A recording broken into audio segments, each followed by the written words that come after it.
Hello everyone, यो चाहिँ आजको मेरो स्याटरडेको भ्लग। हाम्रो चाहिँ ज्वाइँसाप नेदरल्यान्डबाट आइसकेको छ दसैँ मनाउनको लागि। आफ्टर 21 इयर्स दसैँ मनाउन लाग्सेको रे। बिचमा अस्ति 2 इयर्स अगाडि चाहिँ आइसकेको थियो फ्यामिली नै। दसैँमा चाहिँ कति पछि आइसकेको। हामीले चाहिँ घर नजिकको मन्दिर लग्यौँ।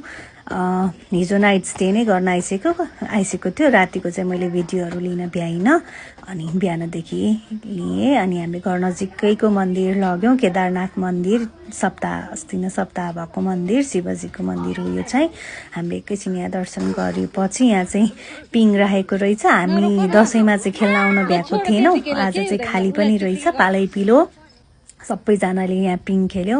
ज्वाइँसापले पनि एकदम इन्जोय गर्छ, मजाले मचाउँदै खेल्दै होइसिन्छ। हामीलाई चाहिँ डर लाग्ने, ज्वाइँसापलाई चाहिँ क्या इन्जोय गरेर खेलिराखेको थियो। आफ्टर सो मेनी इयर्स यसरी पिङ खेलेको भनेर रमाइलो मान्दै पिङ खेल्छ। पापा पनि यहाँ पिङ खेल्दै होइसिन्छ।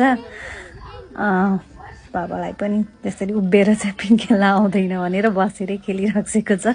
त्यसपछि फेरि बाबुको पालै पिलो हामीले पिङ खेल्यौँ एकछिन बिहान, रमाइलो भयो। त्यसपछि हामी पछाडिपट्टिको बाटोबाट ओर्ल्यौँ। यहाँ चाहिँ सम्यक भन्ने स्कुल खुलेको छ, त्यो स्कुलको स्विमिङ पुलहरू कन्स्ट्रक्सन भइरहेको छ। यतातिर घर चाहिँ अलिक कमै छ यता, तर बन्दैछ। त्यसपछि हामी घर गयौँ र ब्रेकफास्ट लियौँ सबैजना बसेर। हाम्रो यो चाहिँ ब्याकयार्डमा फलेको अम्बा एकदमै मिठो छ। यो अम्बा चाहिँ ठुल्ठुलो पनि हुन्छ, कस्तो गुलियो नरम खालको छ। अगाडि चाहिँ मिठो छैन। मेरो छोरी पनि आएको छ आज, देवान्सी आएको चाहिँ। उनीहरू चाहिँ दिदीभाइ छुट्टेकै छैन। उसले चाहिँ उसको फुपूको छोरा सयुन दादा सयुना दिजूलाई वास्तै गराएको छैन। देवान्सी दिजू भेटेर उनीहरू चाहिँ खेल्दैछन् दुईजना, मजाले रमाइलो गरेर एक्सप्लेन गर्दैछ। उसले चाहिँ के छ, यस्तो छ उस्तो छ भन्दै। आज चाहिँ एकदम ब्राइट सनी डे थियो। यो चाहिँ अलिअलि फुलहरू, यो पालिको सिजनल फुल। त्यसपछि यो चाहिँ हाम्रो सुन्तला भनेर रोपेको जुनार। यो केरा छिमेकीको चाहिँ हाम्रै कम्पाउन्डभित्र फलेको छ। केरा मिठो छ, पोहोर पनि हामीले खाएको थियौँ, दिनुभएको थियो हामीलाई छिमेकीले। तिहारमा चाहिँ यो फुलहरूले गर्दा पनि रमाइलो हुन्छ।